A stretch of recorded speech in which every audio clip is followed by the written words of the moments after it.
Ito na aking dinurog. Hindi ko na pinakita sa inyo. Una muna ay pinakuluan ko muna to ng plain kamote. Then mag-a-add tayo ng ganito. 1/8 na natin dito. Yan, parang gawin natin para siyang dough. 1/4 na ibak milk. Ipaano lang natin yung texture niya, yung parang basa ng konti.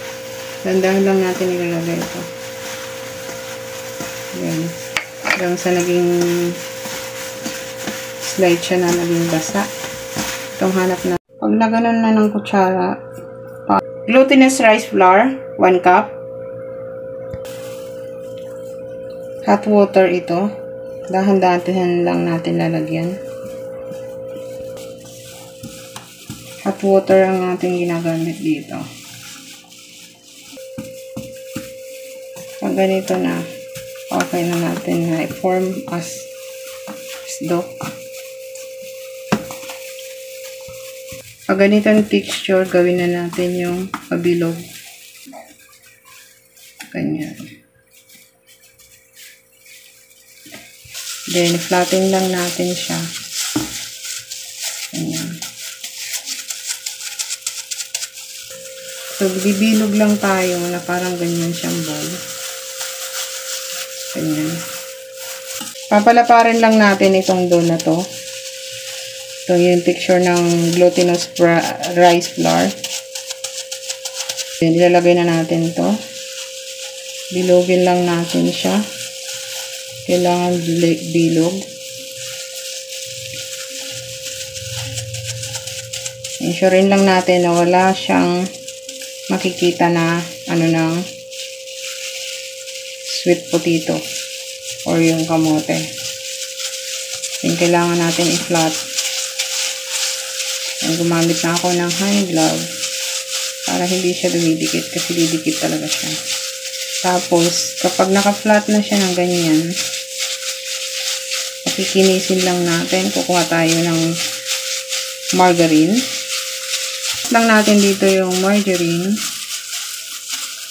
Pa-flatin, ano na natin yung ito.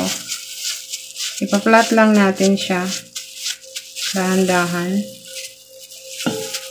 Ipa-flatin natin siya. Ganyan. Then, saka natin ipa-fry na.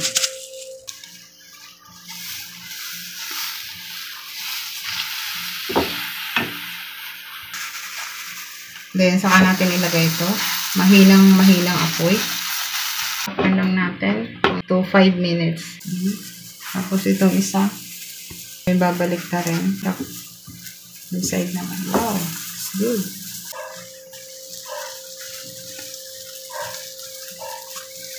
Nice na. So, already done na yung ito. Set aside na natin yun.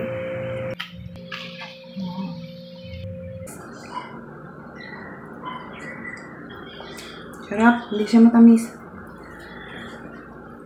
Yummy. Hindi siya matamis. Ayun yung kanyang sweet potato yan. Try nyo ito.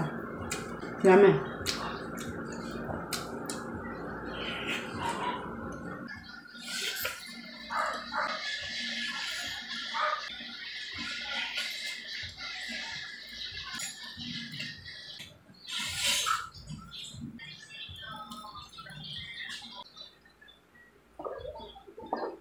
Tingko.